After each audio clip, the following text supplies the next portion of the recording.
minding your business is not just about getting out of other people's business. It's about becoming invested in your own, because it's easy to allow yourself to think that you're living as a side character to everybody else's life. And I just want to remind you, sis, keep your focus right now. Hello, beautiful people. Welcome back to my channel. I hope that you are all doing well.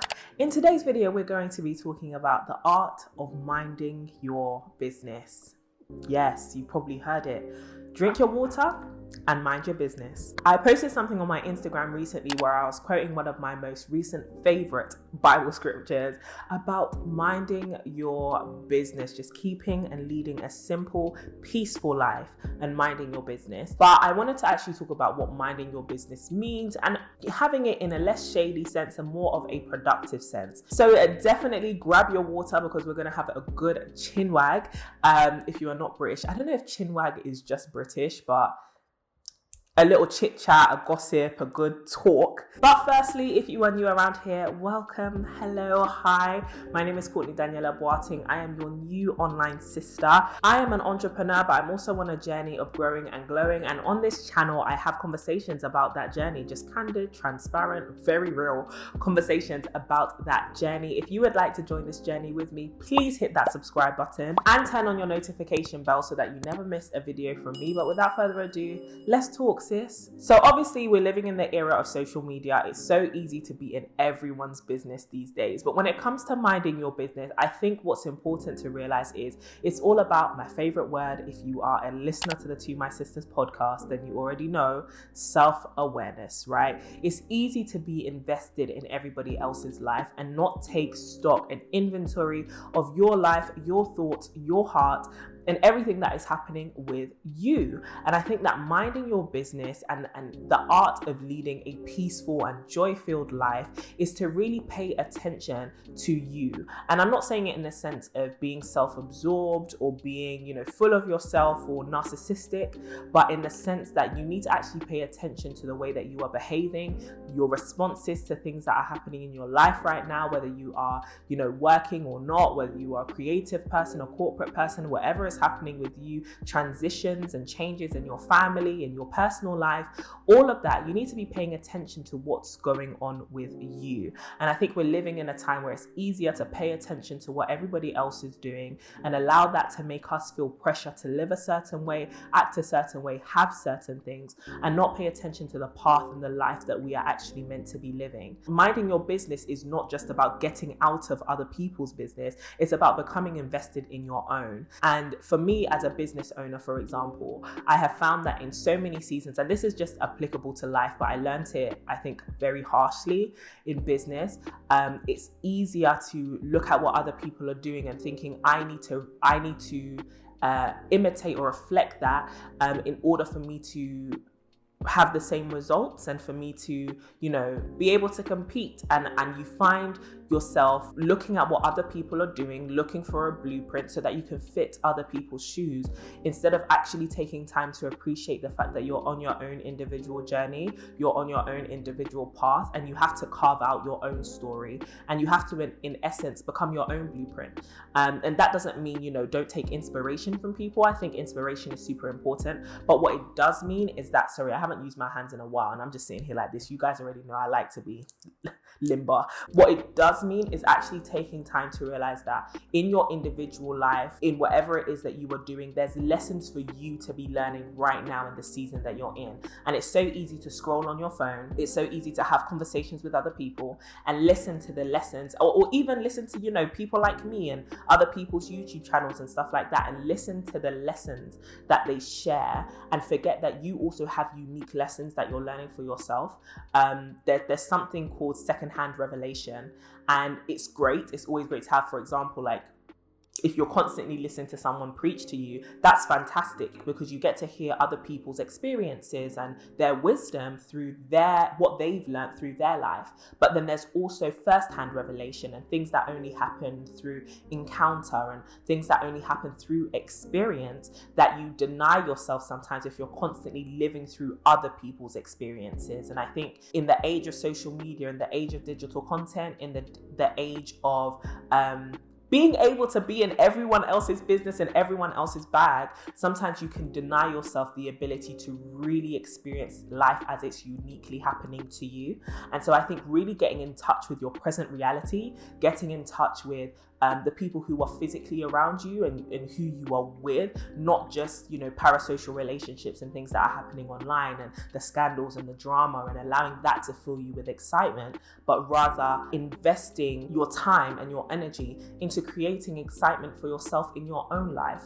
And I've been trying to not divest from the online world. Absolutely not. I absolutely love digital spaces. I love the power that it gives us to build community, like what we're doing right now, and to build friendships and to talk to each other. But I think what's important is for us to really remember that we're doing this IRL, in real life. What I've been learning and what I've been kind of pondering over is sometimes you can let life pass you by and you forget that you are meant to be present in your present moment. And after you lock your phone, or after most times, and the reason why I keep talking about phones so much is I think it's our most accessible way, obviously to those who have access to technology, but it's our most accessible way to escape. And a lot of us are looking for escapes. We're looking for ways to escape, not necessarily our present reality because it's terrible, but because it gives us a way to control our entertainment, to control the way that we feel and our emotions. If something isn't satisfying, if something isn't making us happy, we can exit and we can go to something which we know definitely will. We have forms of control in the content that we consume. Whereas with real life, you can't really control that. You can't control people's actions towards you. You can't control the outcomes of things.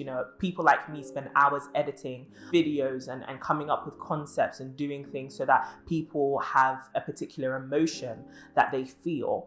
But in real life, you are you are exposed and you are at the perils of the way people feel on that particular given day. And sometimes we don't want to deal with that reality because we have to deal with that reality. But sometimes we feel as though, I don't want that. I don't want that turbulence. I want to know that I'm consistently feeling happy, or I'm consistently, or I'm committing myself to feel sad. Like if I'm going to watch a sad film or a sad documentary, at least I know what I'm getting myself into. Whereas real life can be very turbulent. Something can easily just spike your anxiety like a delayed train, but whereas when we're in the online space, we can actually dictate what it is we see, and we feel less violated in a sense, and we feel more in control. And that's a powerful thing, to be able to curate your digital life, but you cannot necessarily curate your real life because, like I said, you're exposed to so many things which you sometimes are exposed to involuntarily, if that makes sense. I just went into a long ramble about that concept, but I think one thing that's important to do in terms of minding your business is focus on your path. And it's so easy to get distracted. I know it's so easy to have to pay attention to what other people are doing and taking inspiration, but really just comparing yourself and feeling like you're in competition. And sometimes when we think about life in the concept of lanes, right? Stay in your lane. The amazing book, Slay in Your Lane. If you haven't read that, definitely go and pick it up. But sometimes it makes us think of ourselves as one alongside many. And yes, we are living in communities. Yes, we are living alongside other people who have their own lives and their own paths that they are walking. But actually, we're not necessarily in clearly defined lanes per se. I get the analogy, but we're not in clearly defined lanes because lanes all follow the same trajectory in order for people to be measured equally. But life doesn't measure people equally. Some people are dealt detours. Some people have more hills and more ups and downs and ebbs and flows. Some people have straight paths and things are easy breezy. And some people have a lot of ditches along the way. And sometimes it's easy to be looking at everyone thinking life is the same and it comes with the same obstacles or lack thereof, when actually no, your unique path has so many things set up for you that have been building up through your entire ancestry, your entire history, your life, your past decisions, and just what is destined for you in the future. And it's easy to think and compare yourself to other people and think, How come they are being able to get through this particular season of life so much better than I am getting through it? And that's why I say, you have to kind of divest from stuff like that and stop looking at other people's business and start minding your own business, because you're not in a lane that looks identical to somebody else. You are actually walking your own path. And sometimes that can require you to have to invest in other relationships in real life that will help you walk that path. But also it requires a lot of attention. And sometimes it's easy to lose that attention and to lose that focus. And I just want to remind you, sis, keep your focus right now. Like, keep your focus on what it is you are doing, on what it is you're gunning for, what you're trying to achieve, what you're aiming for, what your goal is currently. Keep your eyes set on your path, because it doesn't look like everybody else's. You can't adopt everyone else's technique. You can't adopt everyone else's trajectory. You cannot adopt everyone's way of speaking. You cannot adopt other people's life choices. You cannot adopt other people's past mistakes. You can't adopt everyone's expectations. You are living your own life, and you need to start paying attention to that. You need to start being selfish about that to a degree, and possessive of it, because it's easy to allow yourself to think that you're living as a side character to everybody else's life. Everyone else is having their time to shine, and yes, they have gone through struggles, and yes, there was the scandal, and yes, there was drama and all of that, but we always know that, like, the main character in a film, they will rise from the ashes and things will have a happily ever after in the end for them. Whereas we as side characters feel like we never get that spotlight, we never get that shine. And oftentimes it's because we spend most of our time looking at the main character, helping the main character, and not realizing that actually in your life, you are the main character, and you can choose to make somebody else the star, right? But take that as your own mistake. Take accountability of that. I have made somebody else the star of my own life, and I need to reclaim that spotlight, because actually I am the one who's being tested. I am the one who has to give an account for everything that I do. I am the one who is trying to make the better choices. I'm the one who's going to experience the upcoming, the success, or the downfall and the failure. I have to be very mindful of that fact. And like I said, it's not in a selfish way, but it's in a way that is very sobering to understand. You have to take responsibility of yourself. You have to be accountable. And that can, you can only do that fully when you feel as though you are in full control of your thoughts, your emotions, your feeling, and that you are paying attention to what life is requiring from you in this moment. And sometimes we don't give ourselves the ability to come to terms with what is happening in our lives right now, because we are so invested in what is happening in other people's lives. And I just want to tell you, girl, stop that. Stop that. Get focused. Get focused on what it is you need to do, what you have to do. But also get focused on experiencing the joy in your own life right now, and not feeling like you have to show everybody that now you're up and you're happy and things are going well for you. Actually experience life for yourself, right? Not for display, not for performance. Goffman has this theory about life is a performance, or William Shakespeare says life is a stage, or life is a play, wherever you don't have to adhere to that. I do think to a degree, wow, we're getting all philosophical here. I do think to a degree life is a performance, but I don't think life has to be filled with fake acting. I think we're all taking on roles, but I like to, there is this thing my mentor said to me pretty much in the first couple of hours of meeting him: live for the audience of one. As a Christian, as a person of faith, my mindset has to be, I am living to please God. I am living in a way that honors God, and I am living in a way that is grateful to God for the power that is in my life and the transformation that is in my life. I have to be accountable to God and God only. And ultimately, I will have to give an account for this life that I am living. I am living this life to please one person, to please one being, to please God, right? And once I start thinking about that, I can then kind of relax in my attempt to please people, because it's very easy to want to people please. And again, that is a form of not minding your own business. You're trying to prepare things so that other people will be approving of them, rather than doing things out of a genuine connection connection with what it is you need, what you need to do, what your purpose and your destiny is. But yeah, that's kind of what I wanted to talk about in terms of minding your business, not just staying out of other people's business, because, you know, staying out of drama is great. If you like peace, stay out of people's drama. It takes so much self-awareness and self-focus and self-discipline to actually maintain peace in your own life, because naturally things gravitate towards a state of chaos and things devolve into a state of chaos. And so if you actually want to maintain peace, peace is not the baseline. Peace is actually maintained. It's worked for.